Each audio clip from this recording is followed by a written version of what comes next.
महाभारत युद्ध का कारण पांडवों से अन्याय और द्रौपदी के अपमान को बताया जाता है, लेकिन इस भयंकर नरसंहार के मूल में एक ऐसा व्यक्ति था जिसका चित्रांकन हमेशा से एक असहाय राजा के तौर पर होता है। ये कोई और नहीं, हस्तिनापुर नरेश धृतराष्ट्र थे।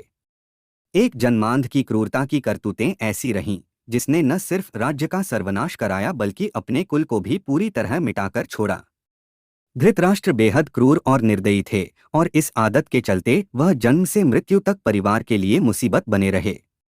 कहा जाता है कि पूर्व जन्म के पापों के चलते ही धृतराष्ट्र जन्मांध पैदा हुए। पूर्व जन्म में भी धृतराष्ट्र बेहद निर्दयी राजा थे।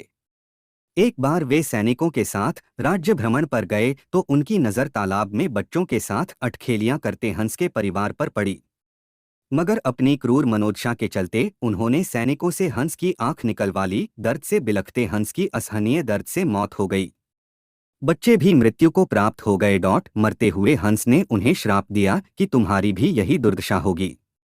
इसके असर से धृतराष्ट्र अगले जन्म में अंधे पैदा हुए और सभी संतानें भी इसी तरह मृत्यु को प्राप्त हुई। भीष्म ने धृतराष्ट्र का विवाह गांधार की राजकुमारी गांधारी से तय किया, मगर ज्योतिषियों ने सलाह दी कि गांधारी के पहले विवाह पर संकट है, इसलिए पहला विवाह एक बकरे से कराया गया। इसके बाद बकरे की बलि दे दी गई। इसके बाद गांधारी विधवा मानकर धृतराष्ट्र से विवाह कर दिया गया। अब गांधारी विधवा थीं।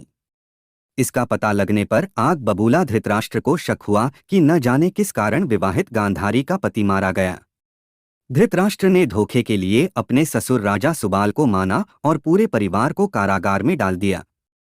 यहाँ पूरे परिवार की जगह सिर्फ एक व्यक्ति का भोजन दिया जाता था। भूखे परिवार ने परिवार में कोई तो जीवित बचे, इसलिए यह भोजन सबसे छोटे पुत्र शकुनी को दिया जाए।